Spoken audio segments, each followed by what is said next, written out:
আসসালামু আলাইকুম। ডক্টর মোহাম্মদ ইউনূস নিজেকে নতুন বাংলাদেশের জনক হিসেবে ঘোষণা করতে পারেন। ডক্টর মোহাম্মদ ইউনূস নিজের সম্মান বাড়িয়ে বঙ্গবন্ধুর সম্মান কমিয়ে তার সমপর্যায়ে যেতে পারেন বা তাকে সেই পর্যায়ে নিয়ে যাওয়ার একটা চেষ্টা সরকারের পক্ষ থেকে রয়েছে। এটি আমাদের সামনে দিনে দিনে স্পষ্ট হচ্ছে। তিনি যে তার রিসেট বাটনের মাধ্যমে মুক্তিযুদ্ধের সব ইতিহাস মুছে ফেলার চেষ্টা করছেন, এরকম অভিযোগ দীর্ঘদিন ধরে রয়েছে। আমাদের মনে হয় আমার এই ধারণার মধ্যে আর সীমাবদ্ধ থাকলে চলবে না, আমাদের ধারণাকে সম্প্রসারণ করা প্রয়োজন। প্রিয় দর্শক, আপনারা জানেন যে সরকারের যে নতুন অধ্যাদেশ জারি করা হয়েছে মুক্তিযোদ্ধাদের বিষয়ে, সেখানে বঙ্গবন্ধু শেখ মুজিবুর রহমান, সৈয়দ নজরুল ইসলাম, তাজউদ্দিন আহমেদ, কামরুজ্জামান, ক্যাপ্টেন মনসুর আলীর মতন যারা মুক্তিযুদ্ধের সংগঠক নেতা, তাদেরকে মুক্তিযোদ্ধা হিসেবে তালিকা থেকে তাদের নাম বাদ দেওয়া হচ্ছে, তাদেরকে উল্লেখ করা হচ্ছে মুক্তিযুদ্ধের সহযোগী শক্তি। ডক্টর মোহাম্মদ ইউনূস কিভাবে নিজেকে জাতির জনক নতুন বাংলাদেশের জনক ঘোষণা করতে পারেন অথবা বঙ্গবন্ধু সমপর্যায়ে যাবেন, আমি সে বিষয়ে একটু ব্যাখ্যা করব। তার আগে এই গেজেটটা সম্পর্কে তো আপনারা নিশ্চয় জানেন। তো এই গেজেটে বলা হচ্ছে যারা রণাঙ্গনে সরাসরি অস্ত্র হাতে যুদ্ধ করেছেন কেবল তারাই মুক্তিযোদ্ধা। এখন বিএনপির প্রতিষ্ঠাতা জিয়াউর রহমান, সাবেক রাষ্ট্রপতি, তিনি তো অবশ্যই কমান্ডার ছিলেন, তার অকুতোভয় সাহস সম্পর্কে আমরা জানি, তিনি তো সেই হিসেবে মুক্তিযোদ্ধা। এই জন্য বিএনপি এখন কিছু বলবে না। তবে এগুলো যে আমাদের জন্য কতটা বুমেরাং তা বোধ হয় বিএনপি বুঝতে পারছে না। একটা যুদ্ধের সর্বাধিনায়ক তিনি মুক্তিযুদ্ধ হবেন না, ধৃষ্টতা ফাজলামত একটা সীমা আছে। মুজিবনগর সরকারকে এই গেজেটে স্বীকৃতি দেওয়া হয়েছে, নতুন যে অধ্যাদেশ। আবার সেই মুজিবনগর সরকারের যে ঘোষণাপত্র ছিল, সেই ঘোষণাপত্রে কি বলা ছিল শেখ মুজিবুর রহমান সম্পর্কে, বঙ্গবন্ধু সম্পর্কে? সেখানে বলা ছিল যে প্রেসিডেন্ট নবগঠিত বাংলাদেশ সরকারের সকল আর্মড ফোর্সেসের সুপ্রিম কমান্ডার, এবং এর সরল অনুবাদ হলো সর্বাধিনায়ক।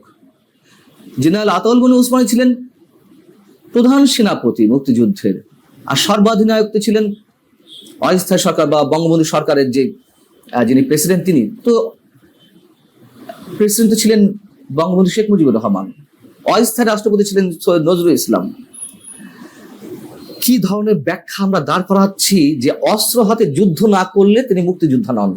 মুক্তিযুদ্ধের যারা সংগঠক সৈয়দ নজরুল ইসলাম, তাজউদ্দিনের মতন মানুষেরা, কামরুজ্জামান, ক্যাপ্টেন মনসুর আলী, এরা মুক্তিযোদ্ধা নন। আমাদেরকে কি সব রূপকথা গল্প শোনানো হচ্ছে এখন? যে 5টি শ্রেণীতে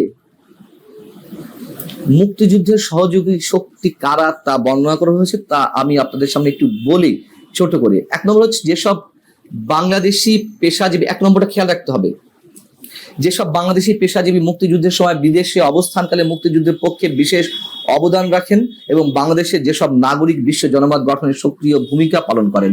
2, যেসব ব্যক্তি মুক্তিযুদ্ধের সময় গঠিত বাংলাদেশ সরকারের অধীন কর্মকর্তা বা কর্মচারী বা দূত, মুজিবনগর সরকারের নিয়োগপ্রাপ্ত চিকিৎসক, নার্স ও অন্যান্য সহকারী হিসেবে দায়িত্ব পালন করেছেন। 3, মুক্তিযুদ্ধের সময় গঠিত বাংলাদেশ সরকারের সঙ্গে সম্পৃক্ত সব MNA এবং MPA যারা পরবর্তী সময়ে গণপরিষদের সদস্য হিসেবে গণ্য হয়েছিলেন। 4, স্বাধীন বাংলা বেতার কেন্দ্রের সব শিল্পী এবং কলাকুশলী ও দেশ এবং দেশের বাইরে মুক্তিযুদ্ধের সপক্ষে দায়িত্ব পালনকারী সব বাংলাদেশি সাংবাদিক এবং স্বাধীন বাংলা ফুটবল দলের যারা সদস্য ছিলেন, তারা হচ্ছে মুক্তিযুদ্ধের সহযোগী শক্তি বা সহযোগী মুক্তিযোদ্ধা। 1 নম্বরটা আপনাদের খেয়াল রাখতে বলেছিলাম, যে যেসব বাংলাদেশি পেশাজীবী মুক্তিযুদ্ধের সময় বিদেশে অবস্থানকালে মুক্তিযুদ্ধের পক্ষে বিশেষ অবদান রেখেছেন। এখন আমরা গত কয়েক মাস ধরে শুনছি ডক্টর মোহাম্মদ ইউনূসের কি অবদান ছিল মুক্তিযুদ্ধে। তিনি যুক্তরাষ্ট্রে অবস্থান করছিলেন, তিনি সেই সময় ছাত্র ছিলেন, কি কাজ করছিলেন, সেই সময় তিনি অর্থ সংগ্রহ করেছেন মুক্তিযোদ্ধার জন্য, এরকম একটা বয়ান আমরা শুনতে পাচ্ছি। সেই হিসেবে তিনি নিশ্চয়ই এখন সহযোগী মুক্তিযোদ্ধার স্বীকৃতি পাবেন।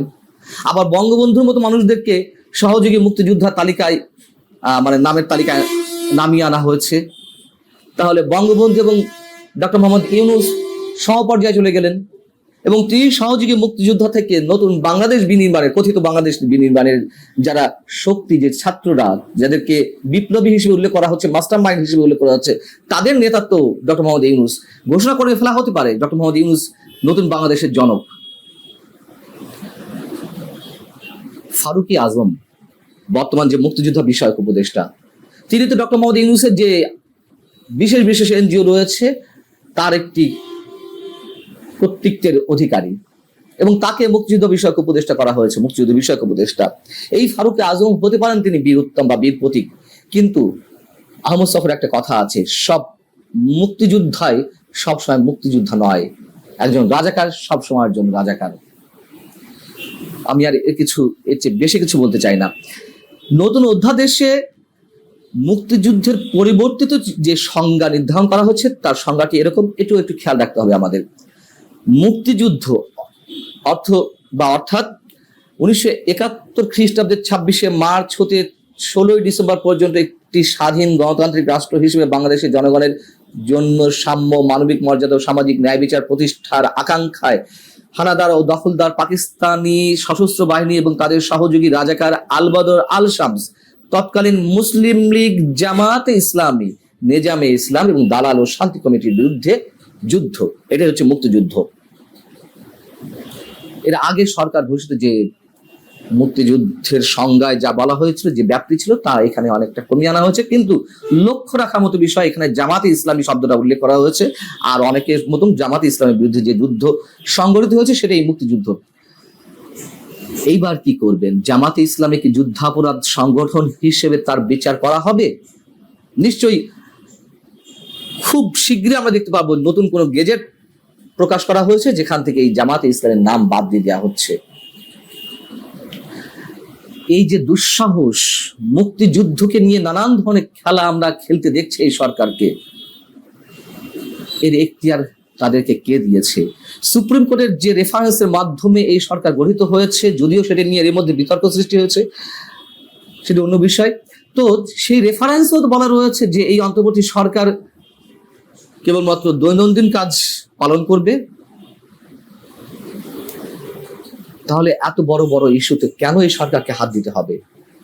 এই সরকারে যারা উপদেষ্টা রয়েছেন তাদের কেউ কেউ মুক্তিযোদ্ধা হিসেবে স্বীকৃতি পেয়েছেন, যেমন ব্রতির নির্বাহী পরিচালক, এখন এই মুহূর্তে যিনি সমাজ কল্যাণ মন্ত্রণালয়ের দায়িত্বে, উপদেষ্টা দায়িত্বে রয়েছেন, শারমিন মুর্শিদ, তিনিও 71-এ রণাঙ্গনে গান গেয়ে বেরিয়েছেন, মুক্তিযোদ্ধাদের মনোবল বৃদ্ধি করেছেন, তিনি মুক্তিযোদ্ধা হিসেবে স্বীকৃতি পেয়েছেন। তার মুক্তিযোদ্ধা উপাধিটা তো আর থাকছে না, তিনি হয়ে যাবেন মুক্তিযুদ্ধের সহযোগী। প্রশ্ন করতে চাই, একজন মুক্তিযোদ্ধা হিসেবে বা মুক্তিযোদ্ধা উপাধির চেয়ে এটা সরকারের সামান্য একটা উপদেষ্টা পদ তাদের চেয়ে বড়।